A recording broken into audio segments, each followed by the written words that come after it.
ওর সাথে আমার ফিজিক্যালি সবকিছু হয়েছে।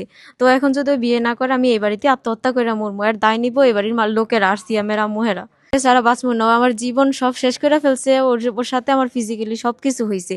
তো এখন যদি ও বিয়ে না করে আমি এই বাড়িতে আত্মহত্যা করে মরবো, আর দায় নিবো এই বাড়ির লোকেরা আর সিয়ামের আম্মুহেরা।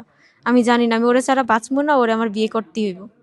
আর মেম্বারের দায়িত্ব নিছে। এখন যদি মেম্বার ইয়ে না করে, সব সিয়ামের আম্মুর, সিয়ামের আর মেম্বারের দায়ী এসব কিছুর ভিতরে। ছেলে পাঠাই দিছে, ছেলে সবকিছু জানে মেম্বার।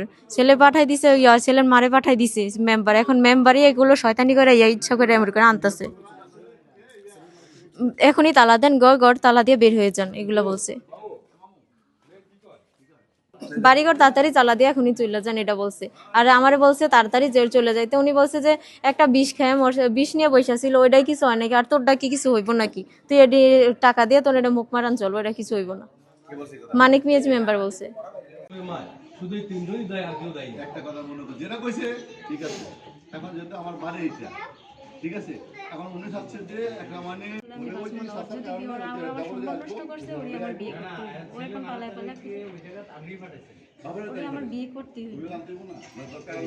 এই অ্যাঙ্গেলে।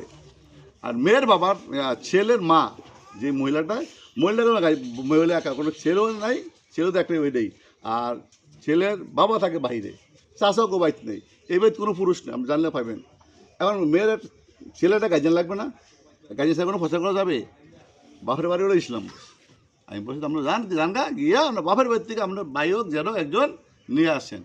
উনি বলছিল কালকে ওনাকে এলাকায় যে জামাল হয়েছে আর আসতে পারতেন, আজকে সমস্যা ছিল, কিন্তু সমাজ হচ্ছে সময়টা দেখেনি না দেওয়ার পরে মানে ওই চাষের অপেক্ষা আমরা রয়েছি। এখন মেয়ে আমাদের বাড়িতে আসে, হেফাজতে আসে। কালকে সন্ধ্যা রাত্রে মোটামুটি আমার লাগে একদম আমরা তরমুজ খেয়েছি, মুড়ি সানাসুর বানিয়ে খাইছি। খাওয়া দাওয়া করে আমার এক দাদি আছে, দাদির কাছে নিরাপত্তা আমি রেখে গেছি। আমার নাম্বারটা ওনার কাছে আমি দিয়ে গেছি, যদি কোনো অসুবিধা আমাকে ফোন দিও।